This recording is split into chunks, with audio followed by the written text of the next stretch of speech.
That's where they want to go. Now, in Canada, if you can come in with $800,000 investment, and if you're worth about a $1.6 million personally, well, then they'll give you the green card, which can then turn into citizenship. So these Chinese rich people, what they're doing, they want a citizenship for their children and for their wife. And they live in this country or in Canada, Australia, New Zealand, but the men who are running the businesses, they still live in China.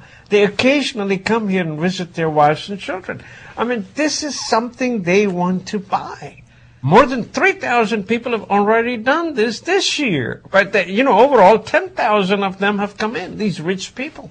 The U.S. is not doing much to try to control or curb that kind of immigration practice. No, they're promoting it. They're promoting it. So the question I have is, at what point will we stop allowing nations like China, who really don't do anything else for the world? In fact, Fareed Zakaria did an article on this about how little China contributes to the global well-being of planet Earth. If you read this article, it really sheds a light on the fact that, yes, China is a very rich country, but it's directly because they basically like to hoard all the money for themselves. Yep. They spend very little of it trying to do global good.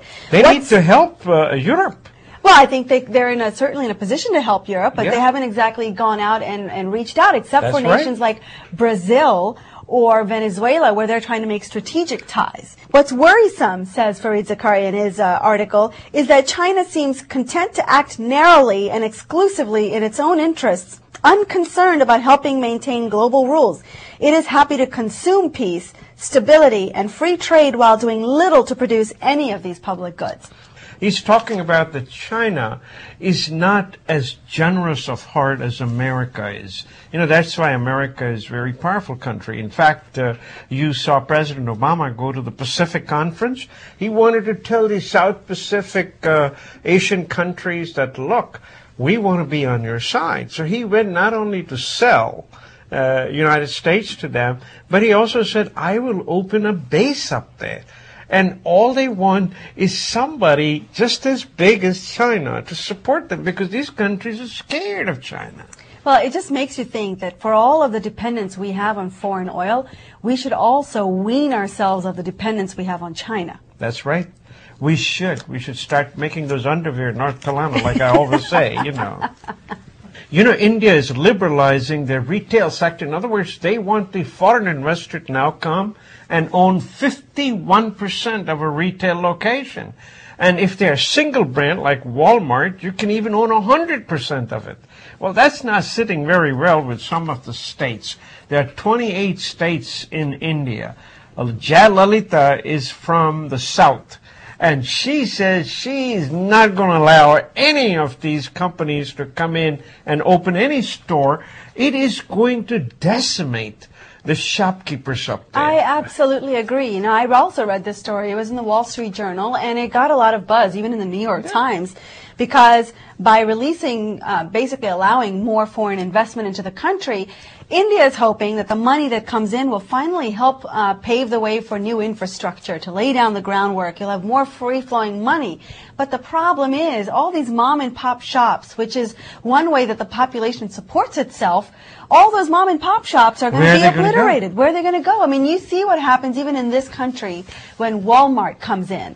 When it does, it obliterates all of those mom and shops here. That's so true. I mean, you think about this campaign that just happened this past month about Small Business Saturday, right? Yeah. November 26th. They were trying to get people to go to small businesses. Why? Because they're trying to promote small businesses. This is directly going to destroy small businesses. And, of course, as everybody knows, when the multinationals come in, they want a multinational approach to supply chain. And that means they're going to go after the agriculture. And that's where the biggest employment of Indians are. And there's good and there's bad in that. Yeah. Because on the one hand, you bring modern practices like refrigeration. And you can get produce much further because, there is basically only local supply chain management today. It's not on a global scale or even a national scale in India. So in one sense, it would be good and progressive. On the other hand, you would diminish the quality of these fresh produce items, which we take for granted in India. Of course, they're going to bring in in refrigerator trucks and keep it on the shelf for a little longer time. And then in time, they're going to mix chemicals in there and others. But the biggest thing is 1.3 billion people. If you're going to take away the agriculture from them or retail from them, where are people going to go to work? I think this is not a good idea. I agree for a different reason also, because you think about what India offers as an experience. It's so unique. You go to every part of India, every street you walk down has some individual component to it. That's right. Now you look at what's happened in the U.S., every strip mall looks the same, every state looks the same. Our individuality won't be preserved because of this, because basically if you have Walmarts everywhere, well then what makes your shopping experience unique? But Prime Minister Manmohan Singh says, I want to bring lower prices.